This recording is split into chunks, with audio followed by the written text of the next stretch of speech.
Satish Chowdhury, doctor বিধান সেনগুপ্ত, আমার অফিসের অন্যান্য কর্মীবৃন্দ সবাই সহযোগিতা করেছেন, আমি সবাইকেও ধন্যবাদ জানাবো।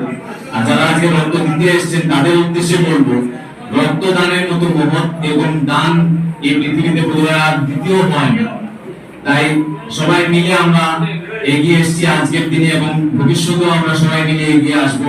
রক্ত দিয়ে, আমার শরীরের রক্ত দিয়ে অন্য কারোর যিনি মৃত্যু পথযাত্রী এরকম কোন রোগীর জীবন আমরা বাঁচাতে পারি।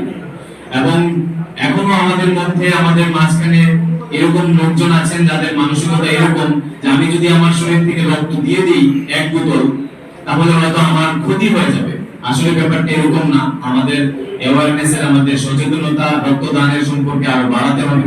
আমি যেটা বলতে চাই সেটা হচ্ছে, ভগবান আমাদের শরীরটাকে এরকম করে বানিয়েছেন যে আমাদের শরীরে যতটুকু রক্ত প্রয়োজন তার চেয়ে 25% 30% বেশি রক্ত আমাদের আছে। এখন রক্ত আমাদের শরীরে প্রতিনিয়ত তৈরি হচ্ছে।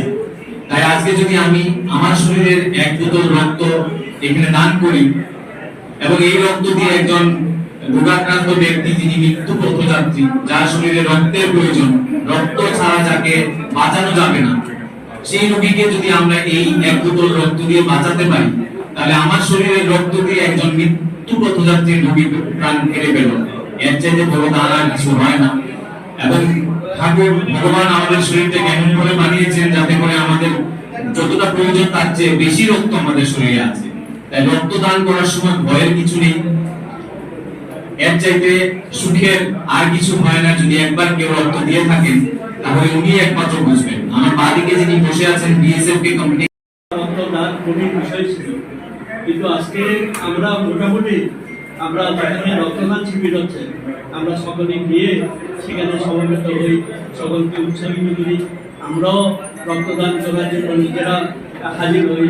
যে রক্তদান এখন একটা সহজ ব্যাপার, কারণ ত্রিপুরার বিভিন্ন হাসপাতালগুলিতে, বিশেষত জেবি হাসপাতালগুলিতে আমরা যতটুকু জানতে পেরেছি যে প্রতিদিন প্রায় 100 বোতল রক্তের প্রয়োজন হয়।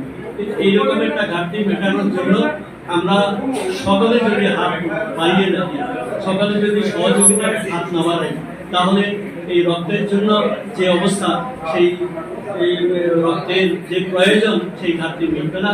তাই আমরা যেখানে রক্তদান শিবির হচ্ছে সেখানে আমরা বিভিন্ন সংস্থা, এখানে যেমন ডক্টর অ্যাসোসিয়েশন বা অন্যান্য সংস্থা, আমরা পূর্ববর্ষের পক্ষ থেকে অন্যান্য যুব যারা রয়েছে সমাজ সংস্থা, সকলেই আমরা উপস্থিত থাকি যে এই মহৎ কাজে আমরা সকলে যারা এগিয়ে আসি।